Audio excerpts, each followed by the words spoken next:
Hello, my name is Light Wizzard, and I will be your host for this series of videos about the Light Wizzard. This particular story is very old, so I will first make reference to an aspect of it that you are probably already somewhat familiar with. Note, the Light Wizzard is about to shatter at least some, if not all, of your most sacred and revered beliefs. This will not be easy to hear, and more likely than not, you will revolt at what I am about to share with you during the telling of this story, because it will go against everything you have come to know and adopt for yourself as fact. The truth will set you free, but freedom is not free, nor will this be. You will pay a price for having read and heard this story, payback time for having been so gullible and trusting to start with. You have heard about the greatest story ever told, now hear about the greatest lie that went with it. Throughout time, all the people living on this planet have been, in some form or another, subject to the whim, rule and favor of an elite group of people, who ruthlessly took charge of humanity long ago, after correctly concluding that the people at large did not want to be in charge of themselves, in fact protesting against such, while clamoring for a king. The same people are still in charge today. Freedom is still an illusion, and you are living in a dream world, made up of illusions, to keep you asleep or a sheep. There are countless examples of this group's guiding hand and influence in the affairs of one and all, but you are not willing to connect the dots to figure it out. The Roman Empire changed its name to the Vatican, yet history would have you believe that this is not true.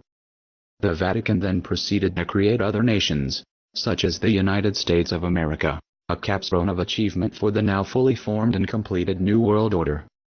These groups are known as lords, overlords, landlords and many other titles, all meaning the same thing. The masters and the slave masters. The shepherd and his sheep. In order to pull this off, the lords set themselves to the task of creating societal controls, designed specifically to harness the energy of their subjects, which they then could use to build their empires with. Over time, these controls have evolved into what you see today. Some of the more commonly used controls of today, such as economic, political, war, disease, famine, the law, drugs and entertainment, were also used quite effectively eons ago. All of these controls taken together amount to a system of almost inescapable mind control for whomever they are brought to bear upon. It is important to remember that each type of control will further isolate the individual from themselves, culminating in the erasure of all personal identity. Imagine entire nations of people reduced to this level of awareness, whereby all the sheep believe that this is just the way things are and will always be. Death and taxes, for example. History has been written and rewritten by these lords, and nothing was approved for printing and distribution. That is until the internet came along, which changed the rules of the game in favor of the sheep, a little, for now. When the people, or sheeple, start to wake up, the lords tell their slave masters, or governments, to step up the control, and the governments comply. Sometimes the old ways are redeployed. They are time-tested and work very well, so they always fall back on them. Control by dumbing down the population is being carried out on a global scale. One way to do this is by damaging the people at their genetic level. Now you throw up the bullshit flag and say, in ancient times, they did not know about genetic control. Let me remind you of a city called Ur. Ur was a city in ancient Sumer, now in Tel El-Muqayr in Iraq. Not a coincidence we are at war there now. If you do not learn by the mistakes in history, you are bound to repeat them. Ur is also the symbol for uranium. Yes, they had uranium back then and knew what it would do to people. Sodom and Gomorrah were nuked by an age-old weapon of mass destruction of biblical proportions. The city is again being destroyed by the use of uranium. It is again destroying the people at the genetic level, destroying them at the chromosome level, dumbing them down, so they can control them again. The God of Moses was a god of light, a burning bush. How ironic. Imagine this burning bush today. In Joshua 6:420, during the Battle of Jericho, whose walls could not be breached, God told Moses to have the Israelites march around the city 7 times with the ark, and then give a loud shout, and that the wall fell down flat. The Light Wizard believes that the Ark of the Covenant is actually a weapon of mass destruction. Moses brought down a single tablet made of stone, but the tablet most likely would have been instructions on how to use the Ark. Someone went to a lot of effort to make sure the world would never find out about what the Ark really was. By secreting it away and concealing its whereabouts, it might very well have been the greatest gift ever given by God to mankind. After Hollywood's parting of the Red Sea, and other mistranslated words in the Bible, it does give one pause to wonder if they were purposely changed to hide the real truth. The 10 Commandments, the greatest lie and mind control tool of all time. If you throw out the 10 Commandments from this story and instead view it as a general with a new weapon, being chased down by his enemies, crossing the sea of reeds to escape them, this story starts to make a lot more sense. People are blinded by the light, but the truth is in the light, and the light is in the covenant of the Ark of light. You can hold on to this lie and deny the truth, or you can open your mind and be free to start using the power of light. Lightning is a serpent of light, striking down from the heavens. The arc light is now a modern device, that some believe is a modern invention, which is not even close to being the truth.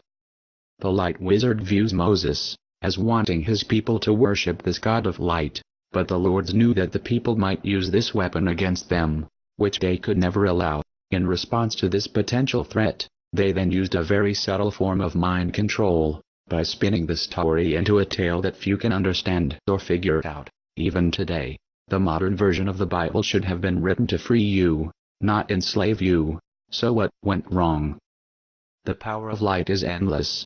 It is also a free energy source, one that the powerful overlords dare not allow to ever be free. Their power today, as back then, is absolute and all-encompassing, with one overarching guiding mandate behind it all, that no power or thought can be had, unless the toll is first paid. Freedom is an illusion in today's world. You cannot fight for it or die for it, without first losing it. The Lords want you to do their bidding. First rule of war is to have your enemy do your bidding. You are their enemy. Is God light? 1 John chapter 1:5. This then is the message which we have heard of him, and declared unto you, that God is light, and in him is no darkness at all. Yes. In Genesis 1 God created the universe in 6 days. He obviously did that at the speed of light. If God is light and Satan is dark, or day and night, then it's clear these are two sides of a coin. The trinary molecule has 3 states: solid, light and dark. The solid is a coin. Light and dark are 2 sides of that coin. Matter and antimatter are the 2 sides of the same coin. This is the basic principle of the trinary engine, which is the engine of light. The trinary engine is the engine of the gods. It is the engine of creation itself, of all life as we know it. It is the light engine. The sun, the moon, and the earth, all are powered by it. The mystery of the universe has been staring you in the face for thousands of years. Moses gave us the greatest gift in the universe, the arc light. I told you this would not be easy, but it would be the truth. Now you are free, but freedom is not easy. What you do with this freedom is up to you. I can only show you the light, but you have been shown this light before, only to fall asleep for thousands of years. But now it is time to wake up. Lies are told by the dark side. They told you that Moses parted the Red Sea and brought you the 10 Commandments, without equal importance being placed on the Ark of Light. That same ark presented only as a minor gesture with little significance, to then hopefully be forgotten about altogether. It is no coincidence that all religions are based on astrology. The Light Wizard is telling you that the light of God shines on you, and you are free, and so is God's power. Stay tuned for the next Light Wizard lesson. The Light Wizard was written by Jeffrey Scott and Rod Brimlin. A binary bit production for thelightwizard.com. Email us at admin@lightwizard.com. Thank you.